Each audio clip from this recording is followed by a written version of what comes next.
Well, Giovanni Orsina is a university professor and political analyst. As you see, he joins us live now from Rome. Thanks for being with us. Mario Monti clearly wants to push things forward in Italy. Does he, though, have a political will and political backing to carry out this plan to have a growth package?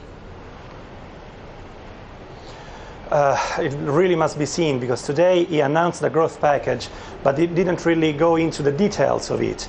When he goes into the details in January, then I think that he's going to meet with a social resistance, and then we'll see whether he's got political backing. I do think that his main resource is the inevitability. As to today, Italy has no other alternative to Mario Monti. Until this holds true, then I think he has some room to maneuver, but he's going to have political troubles anyway. He was obviously seen as something of a caretaker prime minister, a man who was unelected to office, the man who was going to push through the austerity measures to try to get Italy out of its crisis. Does it look like he is now looking towards the future and perhaps being in charge longer than many people might have thought?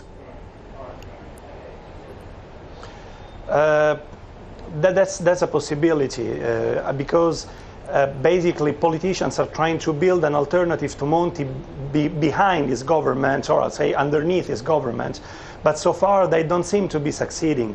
So until there's no political alternative, I think that he has got, I do believe that it is very likely that he is going to get to the natural end of the legislature in spring 2013, because no other alternative is going to build up in between and in the meanwhile. I think that is a possibility that we are going to have this kind of government for at least the whole of 2012. But as I said, not because of political strength, but because of the political weakness of the opponents.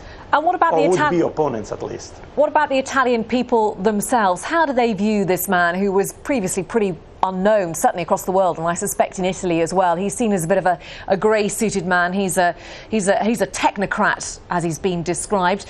What's the thoughts of the Italian people about this man who's in charge of their country now? I think that the attitude of the Italian people is that one would have towards a doctor who's giving a very bad, a very disgusting medicine, but saying that this is necessary in order for the patient not to die. So basically the Italians are looking at Monti that way. They are depressed, they are worried, and they think they hope this man can get Italy out of the trouble, but they also know that the medicine is going to be particularly disgusting, particularly problematic and bad. And I think this is the attitude. So as long as the doctor delivers, and it seems that the medicine is working, then the Italians are going to stay with Monti.